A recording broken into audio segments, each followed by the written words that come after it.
Head kolleegid, immunoloogia teadusüksusena on arstiteaduskonna juures olnud eraldi 1965. aastast ja nende aastate lõikes kuni biomeedikumi valmimiseni on juhtunud väga palju ja meie omapära on see, et meie üksus laienes, suurenes, tulid uued inimesed juurde ja seetõttu kõik need kohad, kus me olime teatud ajajärkudel, need jäid kitsaks.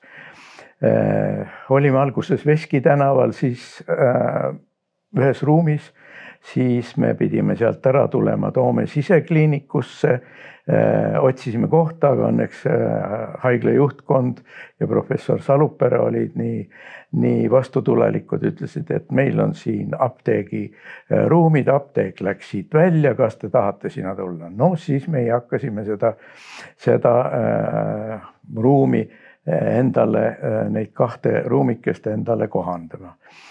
Ja kuna tegemist oli palju, siis aeg-ajalt läks see tegevus niimoodi, et me lõpetasime haiglas palatite keskel kuskil kell 10 ja siis tuli vanemõde, et mis te siin kopsite. Aga no me saime oma labori seal valmis. Labor oli ahjuküttega alt, kus me laienesime keldrisse, sealt voolas kanalisatsioon läbi, aeg-ajalt oli mõnusaid lõhnasid seal esile kerkimas. Aga seal kaitsesid ka inimesed väitekirja, tähendab materjali kogusid väitekirjade jaoks.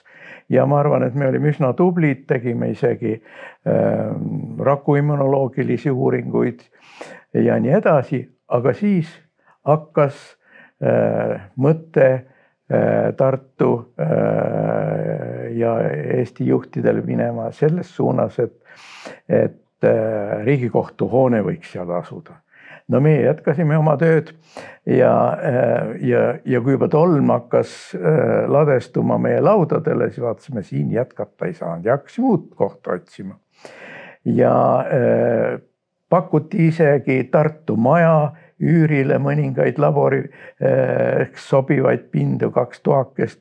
No see oleks absurd olnud, aga õnneks oli Kopsukliiniku peaarst doktor Pütsepp sedavõrd lahke, et ütles, et meil on siin üks pind, see on siis Alexander Eisenschmidti endine kodu, puumaja ja kui te tahate, tulge sinna. No mis meil muud üle jäi?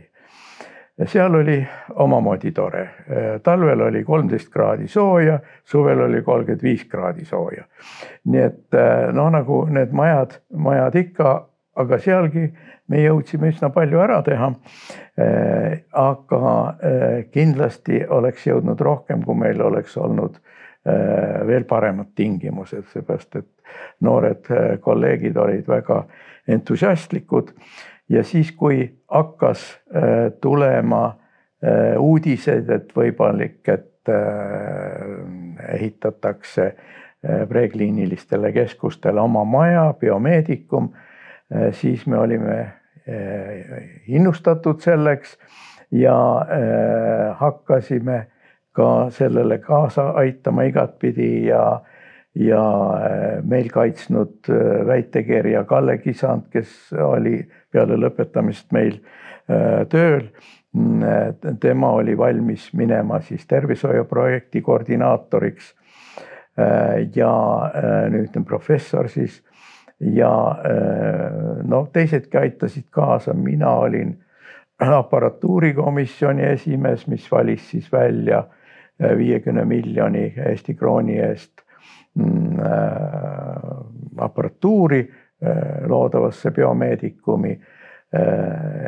Oli ka mõned ad hoc komisjonid ja võib-olla üks kurioosne lugu oli see, et kui ma olin selles komisjonis koos meie teiste inimestega, kus valiti siis biomeedikumi söökla, toitlustusfirmat, siis oli 3 pakkumist tuli ja üks pakkumine, kui me tegime selle nii-öelda ülekuulamise momendi, siis üks pakkumine oli ühelt väikefirmalt ja see inimene, kes pidi tulema, helistas, et ei, ma sõidan praegu kiirabit, mul ei ole aega tulla. Vot need olid need ajad, kus inimesed töötasid mitmel pool ja siis valiti Fazer, kes oli väga tubli, aga muidugi need toidud tudengitel oli ivakese kallid, aga ju seal ka oli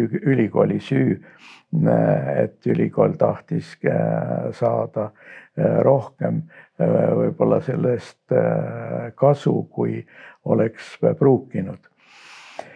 Ja nii see biomeedikum siis loodi ja muidugi selle loomisega sai algus ka meie tippkeskuse arengule ja meil oli hea partner, oli Helsingi biomeedikum, selle juht oli Jänne, kes aitas ka mõtteid edasi viia ja muidugi meie kõik kolleegid, kes kuskil välismaal olid olnud, aitasid mõtelda edasi, kuidas biomeedikum võiks olla organiseeritud ja kui meie nooremad kolleegid tulid nüüd uude majja, siis ütlesid, see on nagu läänes. Nii et tõesti võrreldes sellega, mis meil enne oli olnud, siis see oli öö ja päev. Ja ma arvan, et mis oli ka väga tähtis, et me kõik töötasime nii teaduskond kui ka üld- ja molekulaarpatoloogia instituut ja teised allüksused ühiste eesmärkide nimel ja ma arvan, et maja sai väga tore ja tore, et ta siiamaanigi toimib efektiivselt ja see on, mida me tahtsime ja ilmselt on vaja natuke laienemist, aga iga asi omal ajal, siis kui on võimalust.